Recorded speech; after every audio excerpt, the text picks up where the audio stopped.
toda la extensión de la palabra: pintor, historiador del arte, viajero, sabio y poeta son algunas de las cifras que definen a Francisco Amiguetti.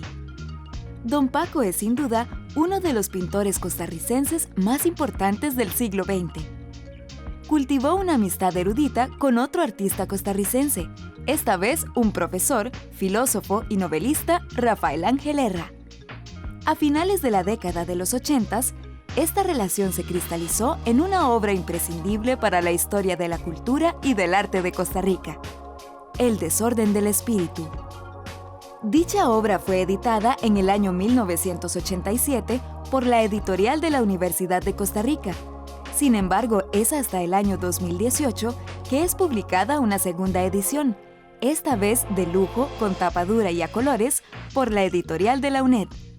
Este libro es de gran importancia para el arte costarricense porque al sintetizar con mucho tino Rafael Ángel Herra estas entrevistas con don Paco, logra resumir su obra poética y literaria y pictórica y de gráfica artística en una pequeña teoría del arte costarricense, que eso yo creo que es lo que es importante. O sea, uno como artista plástico, al leer estas líneas, encuentra referentes del arte universal, encuentra referentes fundamentales de cómo interpretar el ser costarricense, el paisaje costarricense, la historia, digamos, del siglo XX. A pesar de que se dice que don Paco trabajaba mucho con el campesino, pero básicamente estaba tratando de rescatar los valores esenciales de la cultura costarricense. Amiguetti. En el tiempo libre, cuando cerraban para el público, trabajaba en una oficina pública. Leía a Nietzsche, a Unamuno, a Lorca, a Alberti y a Baudelaire, entre otros muchos. Fue la época en que conocí a Carmen Lira, al poeta Rafael Estrada, a Max Jiménez, al filósofo Moisés Vincenchi. A Vincenchi lo encontré muchas veces en el Parque Central, inmóvil. Me saludaba llamándome «hombre del Renacimiento». Yo le preguntaba que si estaba gestando algún libro en sus meditaciones y le decía con sorna que debía de ser un poco difícil abstraerse cuando pasaban a su lado tantas mujeres bellas. Y entonces me contestaba: «No dejo de verlas, las incluyo en mi filosofía. Aprendí de los libros y aprendí de los hombres que eran mis amigos, y al mismo tiempo iba aprendiendo con el vivir». Una manera de comenzar a hablar de don Paco Amiguetti es recordar una anécdota mágica. Y es lo siguiente: una vez en la Facultad de Bellas Artes le hicieron un homenaje. Y ese día, en la tarde, llovió torrencialmente, era el segundo diluvio. Y don Paco luego nos comentó, estaba angustiado porque no iba a llegar nadie. En la universidad se inunda con frecuencia cuando hay mucha lluvia. Y ese día se había inundado cerca de la Facultad de Educación y bueno, todas esas partes bajas. Y bueno, finalmente llegó la gente, hubo actividad, el homenaje se llevó adelante y don Paco comenzó el discurso diciendo: «Los cielos se abrieron también para rendirme homenaje este día de hoy». Yo siempre retuve esa frase, bueno, ese recuerdo, la frase puedo haberla traicionado en el detalle, porque es una manera hermosa de identificarse con las fuerzas de la naturaleza, encontrar la naturaleza como parte de lo más hermoso de la suerte humana. Y bueno, don Paco ahí lo pudo expresar, lo expresa de muchas maneras también en su poesía. Esta expresión era congruente con su estilo. También en cierto tipo de grabado hay una especie de, como él dice, la alegría de la vida, sobre todo en la acuarela. Trata de encontrar la luz, las formas más relevantes como gran dibujante que era, y acostumbrado también al trabajo de la gubia, que exige una gran precisión y una capacidad de enviar señales con trazos muy sencillos. Y en ciertas expresiones de la naturaleza lograba esos detalles que yo llamo mágicos. El desorden del espíritu consiste en un fascinante diálogo entre un artista poeta que pinta, graba, hace bocetos en diferentes superficies y materiales, y otro artista filósofo palabrero que garabatea, escribe sobre papel, sobre teclados mecánicos y digitales, todo tipo de narraciones. Se encuentran en un cuadrilátero imaginado por ellos mismos. Libran una lucha reglamentada por el mutuo reconocimiento, admiración y una genuina amistad. Me encontré en algún momento en la vida, o en distintos momentos, con Amiguete. Primero cuando era muy joven y publiqué mi primer libro, don Paco hizo un dibujo en tinta para la solapa del libro. Fue un trabajo que se llamaba Prolegómenos a la antropología, un libro sobre Sartre, en realidad, que se originaba en mi tesis de licenciatura. Bueno, eso se publicó y don Paco, que tenía una oficina ahí en el sótano del edificio actual de Estudios Generales, teníamos un punto de observación muy particular, muy restringido y al mismo tiempo con una gran avidez visual en todo lo que dibujaba. Y bueno, ahí en ese lugar, con poca dispersión, como en 2 minutos hizo un dibujo en pluma excepcional, solo de líneas, sin sombras. Después nos reencontramos y yo creo que él reforzó mi gusto por la obra de arte en general, la literatura y la plástica.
Fruticultura Tropical, de José María Arias. Este tercer volumen de las obras completas de Arias Rodríguez continúa expandiendo su legado y mostrando su noble visión sobre la vida y su relación con los frutos de la tierra, gracias a más de 40 años de producirlos. Decían los que lograron conversar alguna vez con Oscar Wilde que sus libros eran una sombra muy pálida de sus pláticas. En la conversación que se desarrolla en El desorden del espíritu, la obra plástica de Amiguetti aporta la luz que va encendiendo los temas que detecta Rafael Ángel Herra, como si fuera un portaluz que viaja al pasado y recupera para el presente no solo las enseñanzas, sino testimonios de innumerables experiencias y anécdotas del maestro. Esta edición, primera que hizo la editorial de la Universidad de Costa Rica, con don Paco en vida, se convirtió en un aporte muy importante a la historia del arte costarricense. Ahora, 20 años o 30 años después, ¿verdad? La UNED va a hacer una primera edición, porque es una nueva edición, un formato diferente, incluso mejora la ilustración en incluir obra en color y además corrige los errores que pueden haber permanecido en la primera edición.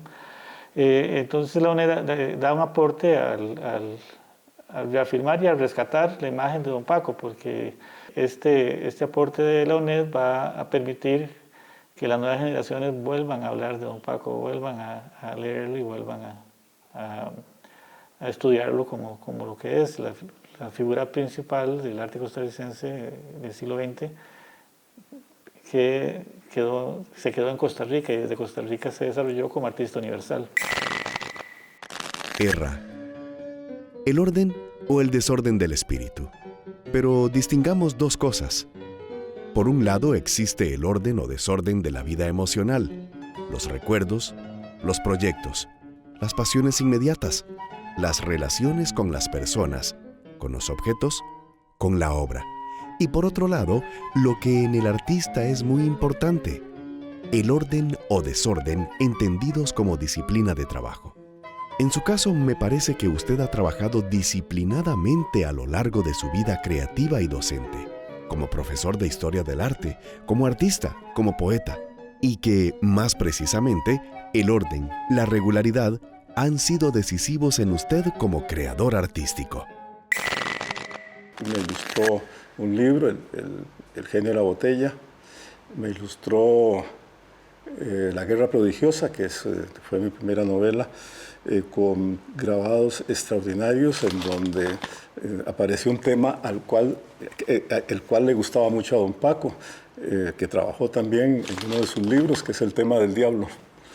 Bueno, el demonio es en realidad el protagonista de La guerra prodigiosa. Y algunos grabados son el resultado de una auténtica compenetración con el tema, en el que no era muy difícil encontrar divergencias. Y después se me ocurrió a mí y le propuse hacer el libro sobre este libro del cual queremos hablar, El desorden del espíritu, con conversaciones de distinto matiz y con distintos énfasis relacionadas con su producción artística y en parte con su historia como artista. Eso fue el encuentro de dos situaciones paralelas. Fuimos muy amigos, nos separaban como 40 años de edad y sin embargo el arte o la cultura, la literatura trasciende las edades. Fue una decisión casi conjunta. Cuando yo le propuse, aceptó de inmediato. Entonces nos pusimos a hacer una especie de esquema de qué íbamos a conversar, cómo íbamos a dividir el libro. Cada capítulo es en realidad una conversación. Y entonces fijamos los temas también de cada uno de los capítulos. Y sobre eso fuimos conversando. Grabamos al principio en su casa, en una grabadora corriente, y teníamos siempre a mano sus grabados, sobre todo en una mesa él tenía copias de no sé cuántos grabados, y entonces tomábamos algunos como ejemplo. A veces improvisábamos, de pronto se nos ocurrió un tema, entonces sacábamos, o buscando un grabado aparecía otro y hablábamos de ese que habíamos encontrado, siempre manteniendo más o menos la línea con respecto a los temas. En un tiempo trabajamos así en su casa, después se complicó un poco, entonces conseguimos un aula en la universidad y nos fuimos a encerrarnos ahí a conversar. Unas cuantas amistades de muy buenas personas hicieron la transcripción y luego sobre la transcripción comenzamos a trabajar los textos.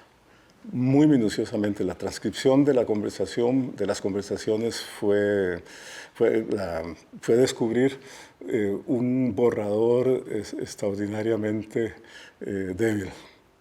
Y tuvimos que recomponer todo el texto, porque el entusiasmo de algún modo nos hizo divagar mucho. A veces se perdía la orientación. Entonces todo esto lo revisamos, lo corregimos en la revisión. Y creo que fue acertado, porque entonces le dimos más coherencia y más precisión y era más fácil así mantener el tema, la ruta de la conversación. La cabeza política y administrativa de la editorial de la UNED es su consejo editorial. En enero de 1979, la Junta Universitaria crea el Consejo Editorial, que funciona hasta la actualidad. El Consejo Editorial se encarga de definir las políticas de publicación y promoción, aprobar o rechazar nuevas publicaciones, controla el funcionamiento organizativo y marca las rutas de la entidad. Desde 1998, el Consejo ha sido dirigido por el señor René Muñoz, quien fue asesor en políticas editoriales del Ministerio de Cultura de Cuba y jefe de redacción de la revista cubana Temas, entre otras actividades. Los miembros externos del Consejo Editorial son María Eugenia Bossoli, destacada académica de la Universidad de Costa Rica y pionera de la antropología científica de Costa Rica; don Armando Vargas, exministro, historiador, escritor y periodista; doña Inés Trejos, poeta, escritora, periodista y exdiplomática; y Rafael Cuevas Molina, artista plástico, académico y escritor. Sus miembros internos son Nora Elena González, representante del Consejo Universitario; Gustavo Amador, representante del Consejo Universitario; Carlos Montoya Rodríguez, vicerrector ejecutivo; y Omar Arroyo Pérez, jefe de la Oficina de Distribución y Ventas. Don Alberto Cañas fue miembro del Consejo hasta su muerte. Aportando su vasta experiencia como escritor y periodista, fue garantía de excelencia editorial. Elaboración de diagnósticos familiares y comunales de Giselle Chanto, Yesenia López y Gabriela Villalobos. Las autoras desarrollan los contenidos necesarios para la investigación diagnóstica que incentive al cambio y a la transformación de la sociedad. En el famoso libro Una temporada en el infierno, Arthur Rimbaud escribe: «Yo terminé por encontrar sagrado el desorden de mi espíritu.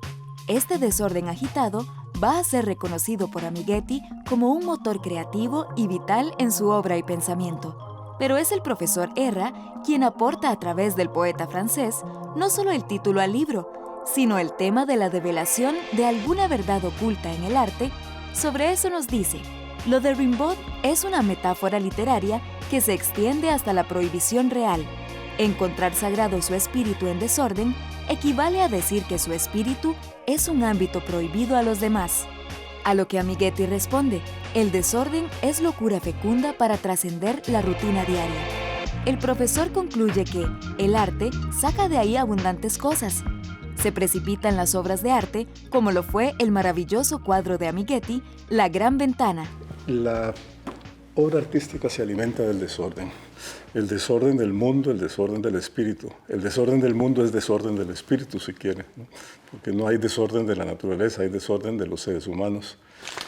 Y no hay obra de arte que no se alimente de ese lado turbio, extraño, insólito de la realidad humana.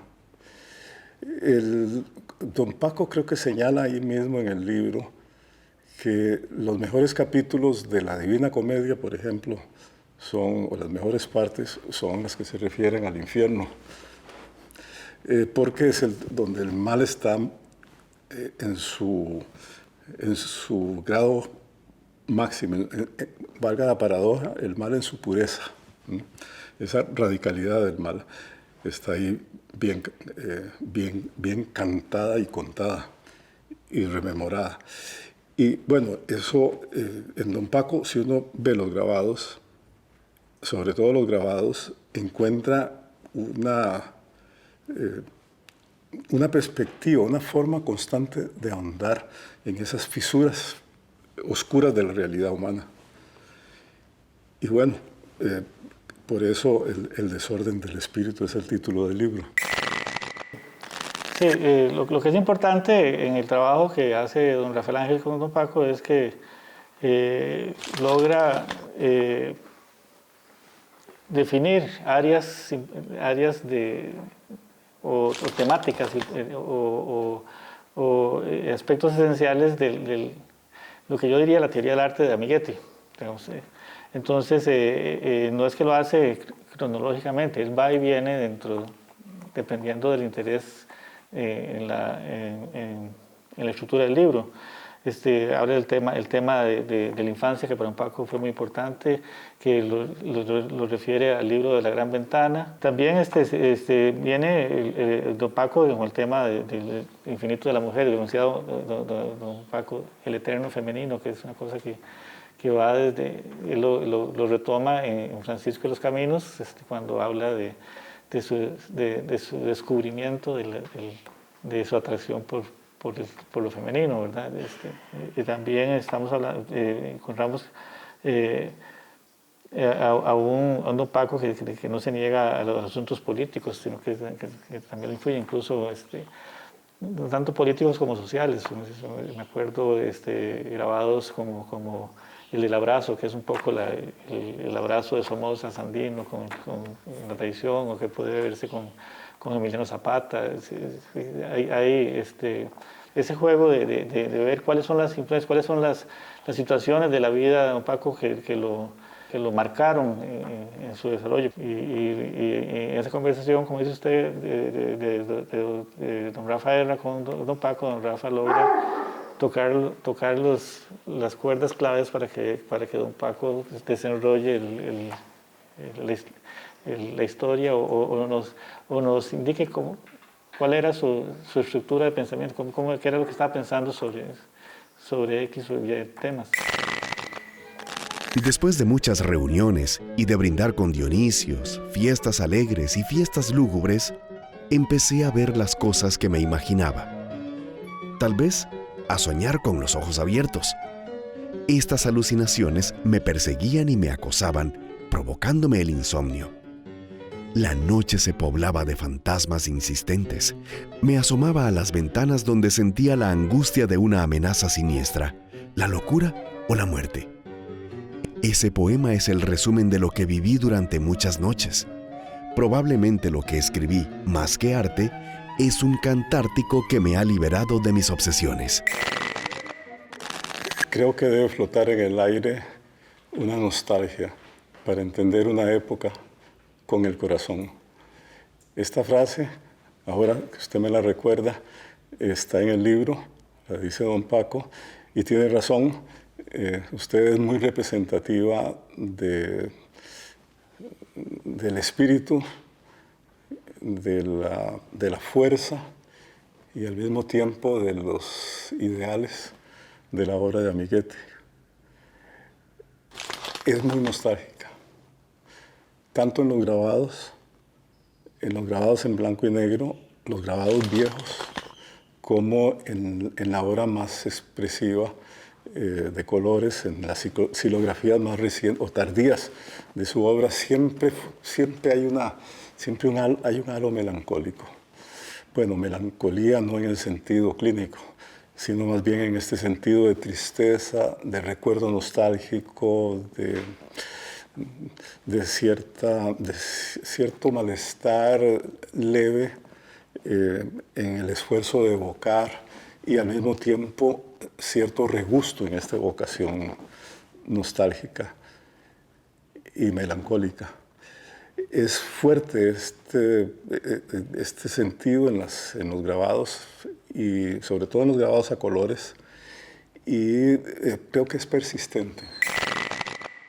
El mérito innegable de Herra es adentrarse en el espíritu de Amiguetti y extraer de ahí la luz suficiente que nos llega hasta hoy, en esta inmejorable edición presentada al público costarricense por la editorial de la UNED.